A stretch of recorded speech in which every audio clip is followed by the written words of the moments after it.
Great. Hi, Boris. There you are. Hello. Perfect. Hi, Hello. you're here Hello. with Natasha. I'm recording on my end. You'll have 5 minutes. Just keep an eye on that chat box. Okay, thank you. Hi, Natasha. What drew you to adapting Joel's short story into a feature-length psychological horror film? I loved Joe's short story. I thought it was wonderful. And I loved just the simple story of a son and a father and a son sort of coming and clashing with each other. And then the added element of Dracula, of the classic Dracula, and sort of imagining, what characters can we bring in? How can we sort of play around in that sandbox? So it was the combination of those two things that was really fun. Perfect. You have previously explored international fear in Loki and Imitation Girl. How did those experiences shape your approach here? Yeah, I mean, it's really the same, it's the same approach that it's all grounded. It's all real life fears. The monsters are not necessarily, some external monster.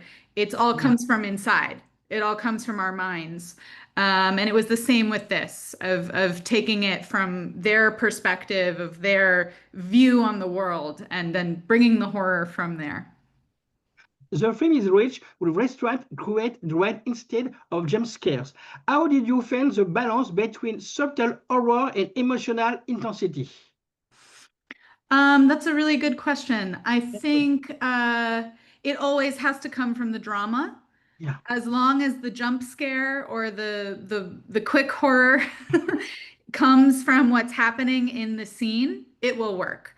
But this film, I think, is more about dread Mhm. and like those sort of slow fear Yeah. than the quick jumps. Can you talk a little about your working with Titus Welliver to develop such a nuanced, layered version of Van Helsing?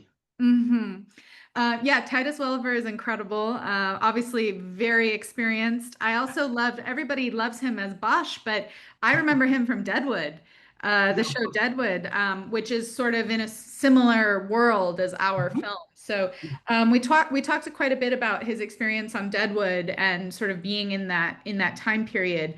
But yeah, Titus wanted to do his own version of Van Helsing, right? So not just the same flamboyant Anthony Hopkins version that we've seen of the Monster Hunter, but Yeah. much more sober, right? Much more grounded in him as a physician, as a working class guy. And I just loved that perspective. So we took that and ran with it. And my last question, you shifted the typical vampire narrative toward a father-son tragedy. What was your North Star while developing this script? What was my what? Sorry. Your North Star while developing the script. hmm Um, my approach. Yes, of course. For me, it was going back to the original material. So Hmm. going back to Bram Stoker's novel and specifically looking at all of the scenes with Van Helsing and Yeah. sort of seeing how I could bring that into Joe's story and how to sort of expand Joe's story. And I would say as well, just really keeping it in the perspective of the son, of Max. And sort of he doesn't know the world of Dracula, right? So how to sort of integrate the old world with the new world.